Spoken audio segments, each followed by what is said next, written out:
Stop trying to make deals with God, even when those deals feel safe or sensible. That feeling of safety is actually false control. It fuels fear and keeps you from really letting go. Stay with me for a few minutes and I will show you something that could change everything. Right away you will see why making these deals keeps stealing your peace. It is morning and your phone is glowing. You whisper to yourself that if someone helps you today, you will do better tomorrow. You tell yourself calm will come later and that you will feel okay. But right now, you are keeping track of promises in your head and watching which ones actually happen. Bargains feel safer because you still feel in control. You give God your Sundays, but keep your plans for the weekdays. You say the words but hide your fears, your money, your timeline, and that relationship. You call it devotion, but your chest stays tight. Sleep is thin, and joy never feels fully yours. You keep making deals with God. You say, I will serve more if you fix this. I will forgive if they apologize first.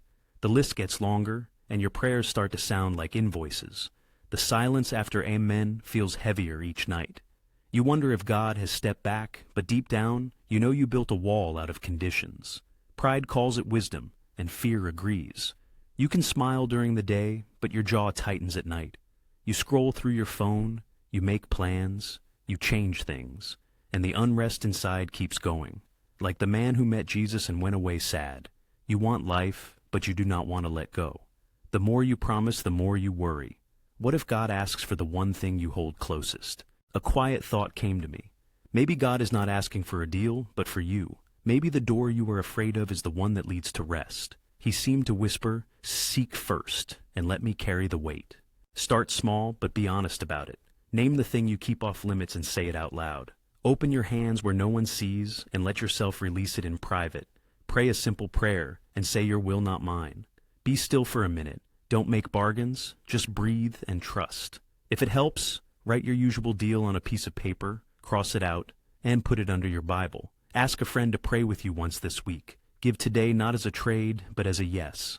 Watch how peace does not wait for perfect behavior. It comes when you let go of control. You are not the first to let go of conditions. When Jesus told fishermen to leave their nets, they trusted him and ended up with more than they expected. A boy shared 5 loaves and watched a crowd eat. Over and over, people released control and gained, not lost. God is a father, not someone who keeps score or negotiates favors. His kindness brings you home, even when your voice trembles and you feel unsure. If you stumble tomorrow, just start again. Surrender is not a performance. It is a steady, honest yes. Today, stop making bargains. Give Jesus the key to that one locked room in your life. Tell him you trust him with it. Put what matters first and let the rest fall into place in its own time. Put your phone face down, take a breath, and step into quiet peace. It is 2:13 in the morning. I am in a small room with a bright screen and a list of plans in neat colors. I tell myself I will hold it all together for now. My heart is pounding and my chest feels tight. Later, their hands will open. Not yet, though. Tonight, I am holding on. Holding control feels safe at first. It can look like wisdom. People praise your order and your steady plan. But inside, you feel it getting heavy. Sleep gets thin, breathing gets shallow, joy starts to slip away. Prayer becomes a checklist. You keep God near, but not in charge, telling yourself you will let him lead after this crisis. Pride calls itself prudence. Fear pretends to be caution. The cost is your peace, and it keeps going up. Days run together, and it feels like a quiet fight. You wake up fast with your heart ready for problems that have not come. The spreadsheet keeps growing new boxes, and the inbox keeps demanding. You answer fast, faster, like speed will save you. One change in plans, and you redraw everything. You call it stewardship, but it feels like guarding a small kingdom that leaks at every edge. Your jaw hurts at night. You snap at the person who loves you. Then say sorry, then reach for the list again. In prayer, the loud voice is what if. What then? What next? Being still and knowing feels far away, like a place you cannot reach. Jesus says, do not worry about tomorrow, but tomorrow shouts at the door. The hunger for certainty takes more of you, your rest, your laughter, even your awe. And still, it never says enough. Then there is a small pause. The power flickers. The screen goes dark. In the quiet, you notice your hands, tight and white-knuckled. A gentle thought comes to you. What if letting go is not losing, but letting yourself be guided. Start simple. Unclench your hands. Breathe slowly. Name the fear out loud. Pray, Lord, I give you this plan, this person, this outcome. I am not the Savior. You are. Place each worry in his steady hands, one by one. Close the laptop on time. Leave one email for tomorrow. Trust that the one who feeds the birds can guide your next step. Remember the old saying that we make plans, but the Lord directs our path. Trade the need to control for the peace of trusting his care. Small, honest acts of surrender can loosen the hold anxiety has. This is not laziness. This is faith in action. You still show up, do your work, and love people well. But now you follow his lead instead of living from fear. Many people have come here and felt a quiet calm grow inside, a steady lift that settles you. Worry still comes, but it no longer runs the show. Your mind can rest and your heart can listen. This peace that you cannot explain does not keep score or demand your time. It stays with you as you move through your day. Tonight, choose one small thing to let go of. Tell God about it. Open your hands and let God take charge of that one small piece for now. Then sleep.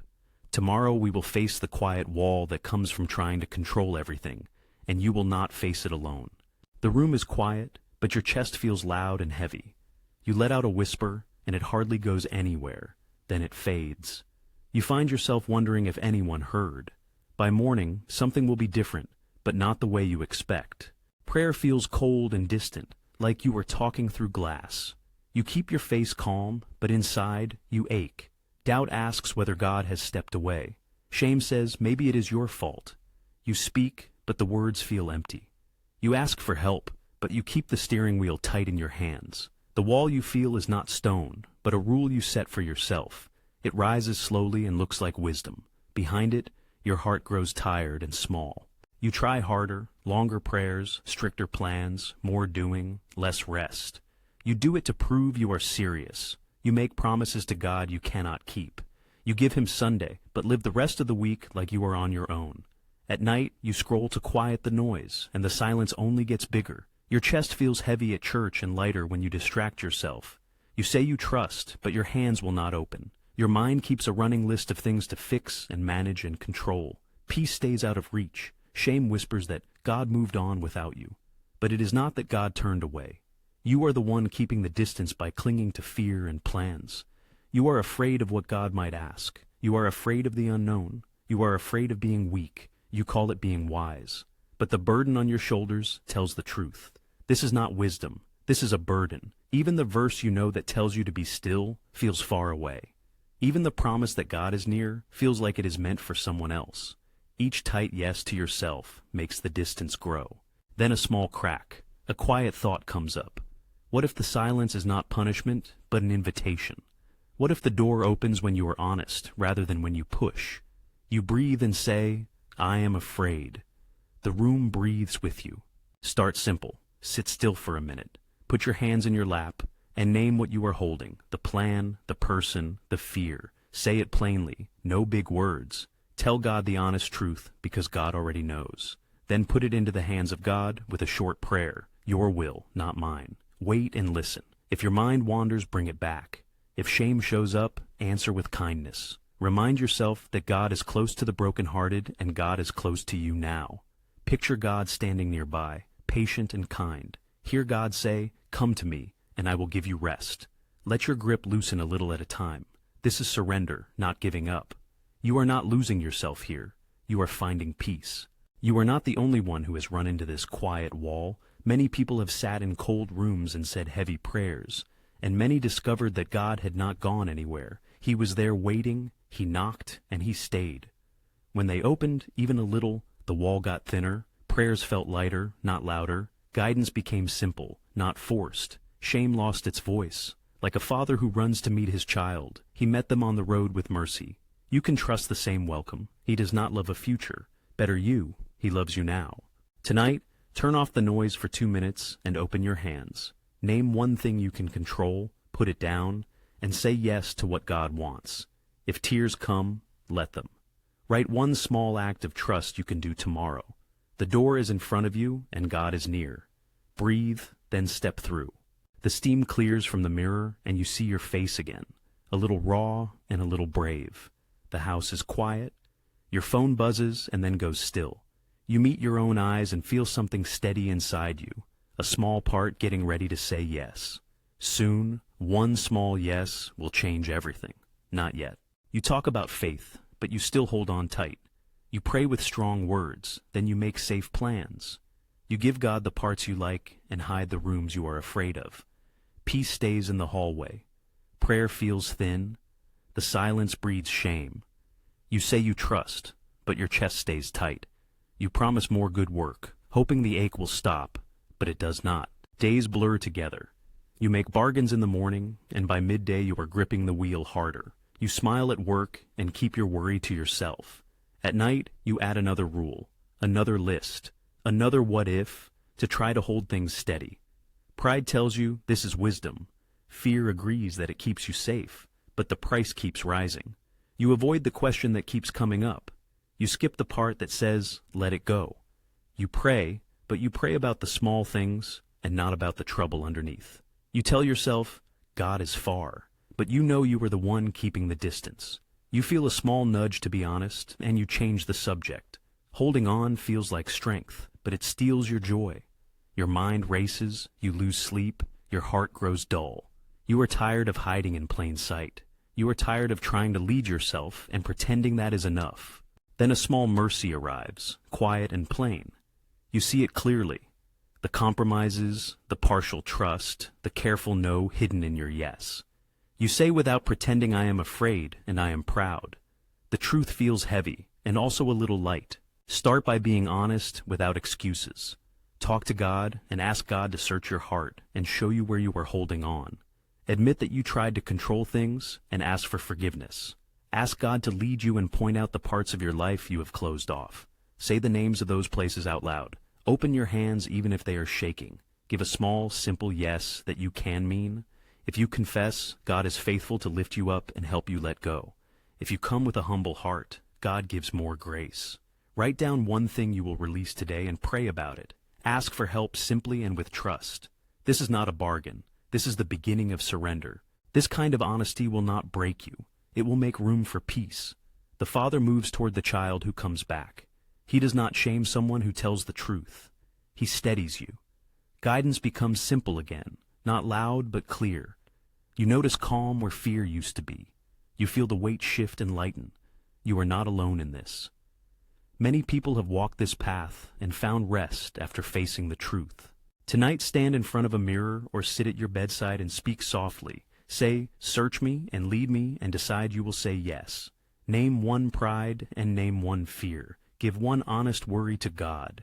Tell a trusted friend about it tomorrow. Do it again in the morning. Keep using that honest mirror and practice letting go a little more each day. The kettle clicks off at 2 in the morning, and your phone lights up with a message you do not want to open. You feel stuck, like you have to choose, and the weight sits in your chest. For a moment, you picture a morning that is quiet and steady, when your hands are empty and you can breathe. How do you move from this place to that one? You love God, but you are holding on too tightly. You pray, but there is a quiet condition in your heart. A small if that says, I will keep this only if it goes my way. Trust feels risky and scary. Your mind tells you to be wise, make a plan, and stay safe, while your heart says, I am tired. This is the moment before you let go, when fear says you will lose everything, and a kind of freedom waits if you can say yes, once. So you start bargaining, offering more effort while keeping the keys in your pocket, and prayer becomes math you cannot solve. You fill the calendar, tighten the budget, study every risk, but the peace you want keeps slipping out the side door. Your shoulders go up toward your ears, sleep grows thin, and you whisper into the dark, asking, what if God asks for the thing you love most? A verse comes to mind that says, be still and know I am God. But your hands keep moving because stillness feels unsafe. You call it wisdom, but the speed is fear, and it builds a quiet wall between you and the one you say you trust. You try small releases and then pull them back when the unknown gets close. How long can you live with this ache, this gray hum of control that never rests? Then a quiet thought comes into your head. What if surrender is not losing, but being held? Your fingers loosen around the warm cup. You whisper, "Not my will, but yours." Your voice shakes, but it is honest. It is small, and it is real. Do this now. Breathe slowly. Open your hands where you are, and say out loud the thing you are afraid of losing. Tell God that it belongs to Him, not to you, and ask for courage to take one small next step. Sit quietly for a minute, and let the idea of being still settle in your chest. Instead of asking why everything is happening all at once, ask God to show you the next step for today. Pick one small action that matches your yes. Make the call, close the browser tab, go for the walk, say the apology. Trust the Lord with your whole heart. He will help straighten your path, not all at once but step by step. The weight does not disappear, but it shifts, and the air feels a little kinder. People of faith have walked this way before you, not with big speeches, but with one steady yes after another. Jesus prayed in the garden that your will be done, and then He found the strength He needed for the road ahead. When you cast your cares on Him, you discover that He really does care for you. That kind of love pushes fear back, and when that happens, your mind clears. Guidance feels simpler, and your room, your day, even your heart feel a little more open than before. Tonight, choose one area and surrender it without making deals. Say a prayer, write down your yes, and take the next faithful step. Tell a trusted friend so they can check in and hold you to it. Wake up tomorrow and repeat that small yes. God is there not to take your life from you, but to give you peace as you let go. You're sitting on a quiet street at night with your hands tight on the wheel. You whisper, "I can't hold this anymore." For a few seconds everything is still, and then a plain heavy thought comes. What if the weight lifts the moment you let go? You love God, but you keep parts of yourself closed off. You say the right words, but your plans end up running the show. You keep certain areas of your life locked away just in case. You tell yourself, no more deals, but the habit comes back. Trying to control everything seems sensible, but it wears you out. Your heart knows this. It is tired of pushing, tired of guarding every outcome, tired of praying and then taking the reins again. The signs are everywhere. Your shoulders tight at 2 a.m., your breath shallow as you check the same message again. You pray, but it feels like a speech you have to perform. You promise to try harder, to do more good, to plan better, and then you wait for peace like a paycheck. It does not come. The wall between you and peace grows, not loud, just cold. Shame tells you that God has stepped back. Fear tells you to control things harder, so you tighten your grip and joy fades. You fix one thing and 3 more break. You try to carry the people you love and you end up carrying their fear too. You ask for guidance but you give directions. You ask for strength but you hold on to control. Underneath it all, there is a quiet ache you cannot shake. You wonder, what if letting go means losing everything? Then a softer voice says, "This is not your will, but mine." It feels like a small, clear choice in the middle of the noise. Your heart leans toward it. Maybe letting go is not losing something. Maybe it is what brings you back to yourself. This is surrender, no bargaining, no, "If you do this, then I will do that." You open your hands even if they shake. You name what you hold, like the job, the timing, the person, the outcome. You tell the Father these are yours, and you ask Him to lead while you follow. You take a deeper breath. You choose trust over trying to follow a script. You loosen the urge to manage every hour. Being still and trusting that God is in control becomes a practice, not just something you say. You still act, but you do not drag God behind your plan. You follow God instead. Area by area, the grip loosens. A lightness starts, quiet and steady. The weight moves from your shoulders to God. Peace arrives in a simple, steady way. You can give your worries to Him and feel that He cares for you in your chest. Trusting the Lord with your whole heart stops being a line on a page and becomes a direction you can follow step by step. Doubt may knock again, fear may try again, but now you know what to do. Go back to saying yes. Open your hands. The shepherd is holding you. Today, pick one room you have kept locked and open it. Say out loud, "Your will, not mine." Write it down.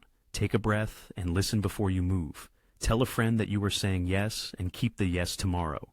God has been waiting. When you let go, things will start to move. The morning is quiet. The storm has passed. Your room is still and calm. You feel a steady kind of calm that is new. You find yourself asking, "Is this real? How do I keep it?" You try to keep the peace carefully. You set rules and make plans, and you keep checking your heart to make sure it does not feel too much or move too fast. You tell yourself, if you do everything right, the calm will stay. But the fear keeps growing underneath. What if it slips away? What if you are the one who breaks it? You try to treat being graceful like a task, and the weight comes back into your chest. The phone buzzes. A small email becomes a big threat in your mind. Your breath gets shallow, and you rehearse answers for problems that have not arrived. You measure your prayers by minutes, and your faith by your moods, and you scold yourself when you feel weak. Joy becomes another task. You act brave, but inside you are braced for pain. Fear tells you to hold on tighter, guard every door, control every sound, and the quiet starts to feel fragile. At night, you stare at the ceiling and count the what-ifs. What if God steps back again? What if I lose tomorrow? What if I mess this up? The harder you grip, the more peace slips away. Your hands ache at the sink. Your eyes sting. You remember that you let go once, but now letting go feels like a test you could fail. This is not freedom. It feels like the same trap all over again. Then you pause. You take a slow breath. A line from childhood comes back to you. Be still and know that I am God. You let that sink in and realize peace is not a project. It's a gift. Your fingers unclench. You let go of your plans and quietly pray. Jesus, I receive your peace. You know you did not earn it. It is given. He said his peace is not like the peace the world gives. You notice the room, the table, the morning light. You listen without hurry, and a small next step feels clear, like sending that message, taking that walk, sharing that worry, forgiving that name. Guidance feels simple now, not forced. You move with a steady yes. Fear shows up, but you do not try to bargain with it. Peace stays with you and steadies your thoughts so you do not have to carry everything yourself. You are not trying to prove yourself. You are resting in him. Wonder takes the place of dread, and you feel calm instead of anxious. The day still has edges. Plans change, a bill arrives, a voice is sharp on the phone. But I stay steady. I whisper, Lord, you have me, and I act with calm strength. I am not numb. I am held.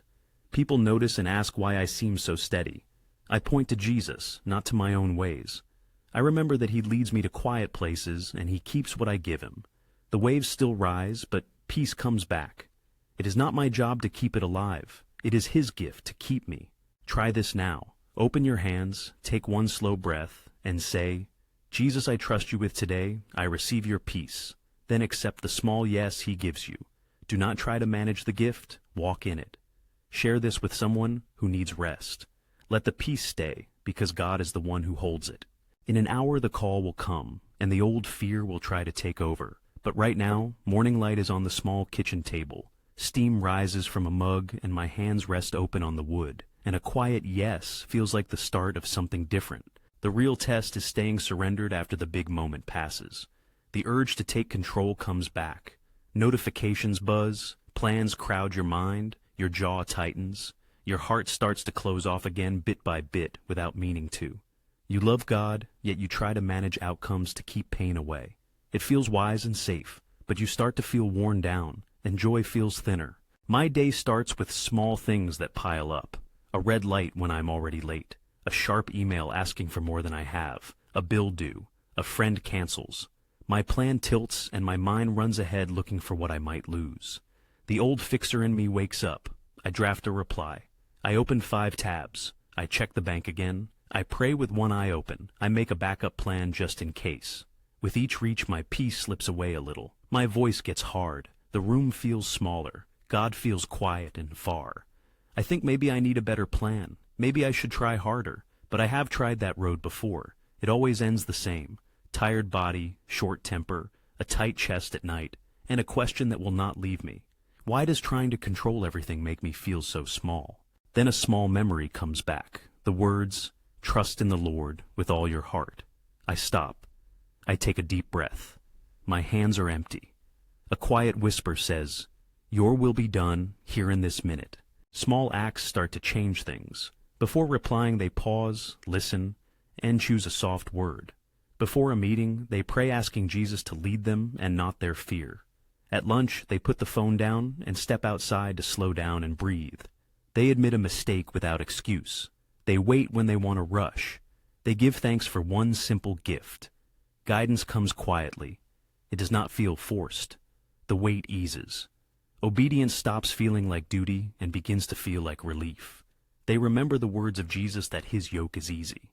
They find that joy is not a prize for winning control. It comes from trust. Things are starting to line up. Not perfect, but clear enough for today. Proverbs says, when we trust and acknowledge God, the path becomes straighter. I try to be still and remember God is here. We received what we needed one day at a time. New mercies meet us each morning. The fear that peace will fade has less power now, because when I begin to drift, I return to that small yes.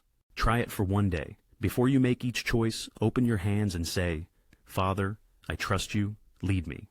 Let go of one thing you are holding on to, and notice how peace comes when you obey.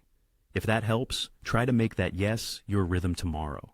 You are at the sink in the early morning, the light is thin and blue, and the kettle is making a soft sound. Your phone buzzes once, and for a moment, plans could change. Before you check, you rest a hand on your chest and say yes. Not loud, just true. A small part of you opens up. This is the quiet struggle after you let go. It is not a single moment, but a tug that comes every day. You love God, but the future keeps shouting. Your jaw tightens, you catch yourself scrolling headlines. Your mind runs through possible outcomes. Old agreements knock, control calls itself wisdom. Prayer feels thin, and peace slips through your fingers. You say you trust, but your body tries to steer the day. You feel the weight again, the bag you said you would not carry. Then the day tests you. A bill you did not expect arrives. A message changes your plans. There is a quiet ache in your chest as you wait for results. In traffic you bargain, promising to work harder if only the road will clear. At your desk you make 3 new lists just to feel safe. You rehearse every answer you might need and every plan that might help. Night comes and your mind will not settle. Fear makes the future look worse, and shame tells you that real faith would not tremble like this. You try to pray, but it feels like a bargain where you promise things in exchange for a fix. You wake early, already braced, already tired. Trying to control everything seems like the smart move, but it drains you. It keeps you busy and makes you feel small. The harder you hold on, the less you can breathe. I keep coming back to a simple truth. Surrender is not one big promise. It is a lot of small yeses. Ask for what you need today, and do not take on tomorrow's problems. Move one step at a time instead of trying to do 10 at once. You are held. Start simple. Before you take a step, open your hands and say, Jesus, I trust you with this hour. Ask what is the next right step, then take a breath and do that one thing. Leave the outcome with Him. Trust with all your heart. Do not lean on your own plan, and He will guide you. When fear comes in the middle of the day, pause again and give it back to Him. If you get a text you dread, respond with calm and kindness rather than getting defensive. If a door closes, accept it and ask where to go next. Face what is hard each day not with big gestures, but with quiet choices to listen, to let go, and to obey what you know is right. Each time you say yes, you breathe a little easier and peace settles in. Guidance feels simple again. When hard times come, the steady rhythm that carries you still matters. The plan that fell apart and scared you can become something you did not expect. A closed door can keep you from a worse path. Help can show up to cover the bills in ways you could not have planned. It is not magic and it is not easy, but it is faithful. There is a steady presence with you. Even when the news is hard, the one who began a good work in you will keep at it. He does not look away when your courage falters. He cares about your future, even as you get through this hour. Start now. Put your hand over your heart and quietly say yes to God and tell Him that today is His. Name one burden and set it down. Ask for the next step you need and then take only that step. When worry comes back, say yes again. Let tomorrow wait. Keep saying yes and take the next right thing.